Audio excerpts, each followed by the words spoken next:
Мен ушул үнөттөрүм аябай бактылуу менин өмүрүмдө. Себеби дегенде менин буюрса чыгармачылыгымды мындай айтканда колдоп, Өмүрбек байкебиз Черкешев өзү баштап, ошол жерде Аселим отурат, Гүлмайрам отурат, алтындарым, сиздер отурасыздар.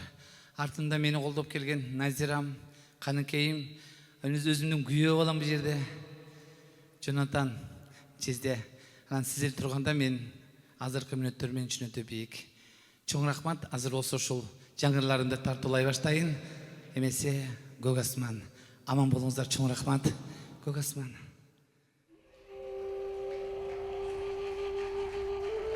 Кудай кааласа, Кудай дагы менин ушу муңумду уга баштады окшойт. Буюрса баары жакшы. Баарыңыздар бакыттуу болуңуздар.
Göz asman, men charchadim.